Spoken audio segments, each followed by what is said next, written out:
Сәлем достар, мен сіздерге бүгін кешкі немесе түскі асқа керемет идеямен бөліскім келеді. Оған бізге бауыр керек болады, құйрық май керек болады. Бауырды пленкасынан алып тазалап аласыздар.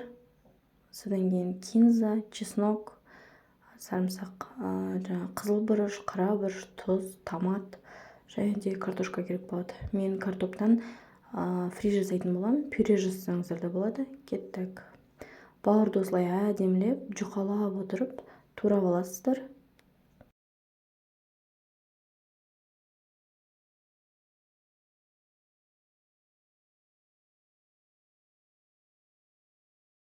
Содан кейін құйрық майымызды тоже осылай жұқалап, жұқа слой қылып, осылай турап аламыз.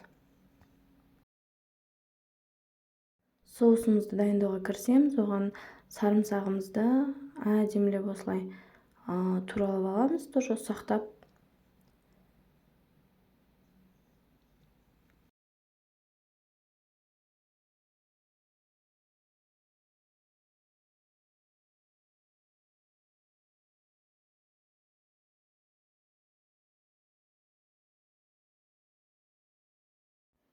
Содан кейін кинзамызды тоже керек емес жерін кесіп тастап, осылай тоже әдемілеп майдалап сақтап турап аламыз.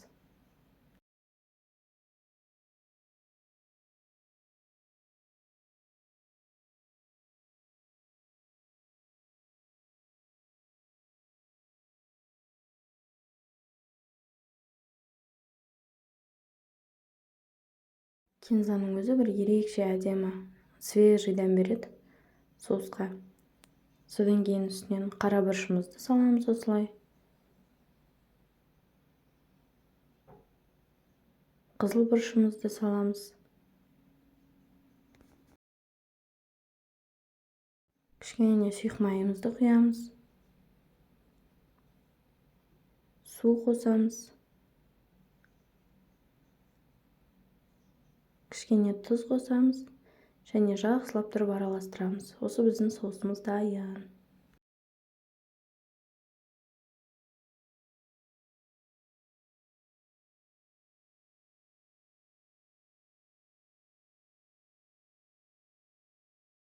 Енді әдемі қылып осылай салафанымызды жайып аламыз. Пищевая пленка қолдансаңыз болады, немесе маечканың ортасынан бөліп. Содан кейін құйрық майымызды осылай қойып шығамыз біртіндеп. Жұқалау кескен құйрық майымызды.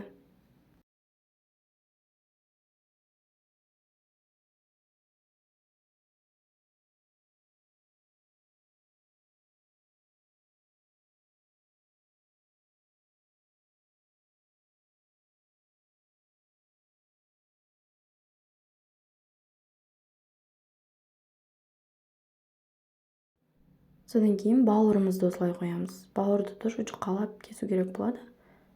Осылай бауырымызды қойып шығамыз.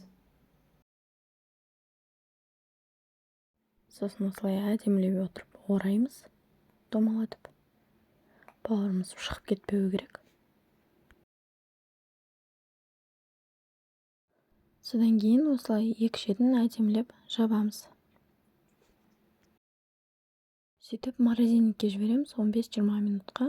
Қазір екіншісін дайындай береміз. Дәл жаңағыдай құйрық майымызды қоямыз, үстінен бауырымызды қоямыз, әдемілеп ораймыз.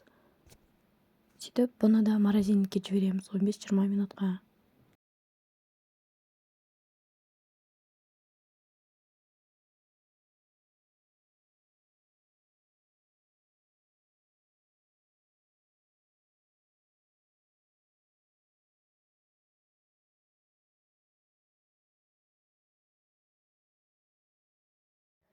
Мінекей жаңағы рулетімізді шығардық.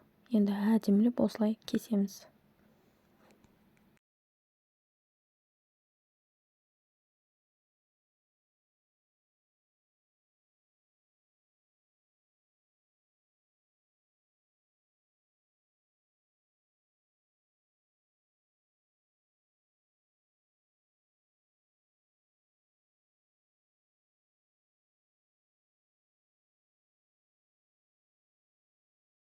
Кесіп алған рулеттерімізді осылай әдемілеп шпажкаға кигіземіз ағашымызға.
Мен осылай жартысын шпажкаға кестім және де жартысын былайынан қойып шықтым.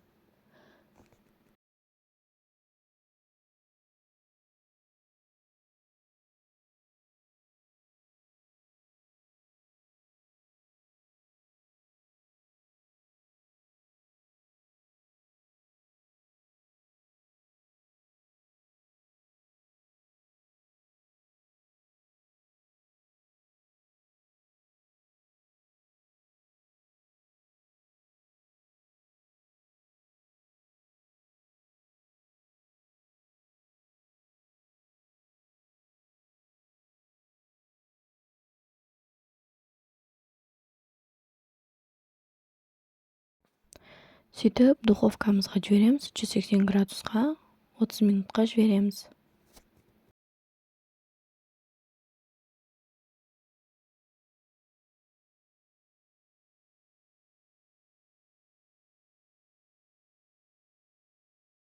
Пока рулетіміз пісіп жатқанда, мына жақта біз жаңағы картофель фриді дайындай береміз. Картошкамызды осылай әдемілеп кесіп, сақтап, қызып тұрған майға пісіріп аламыз.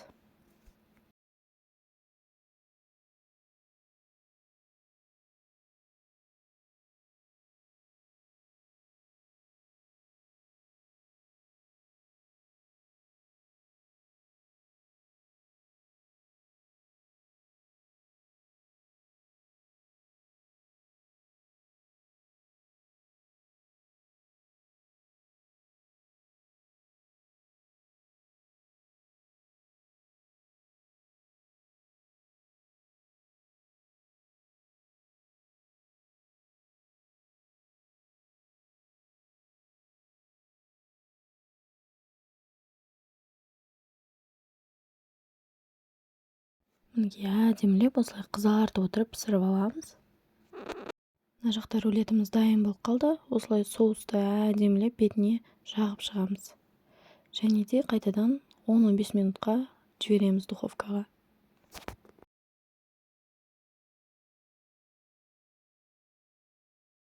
Мінекей кешкі асымыз дайын болды.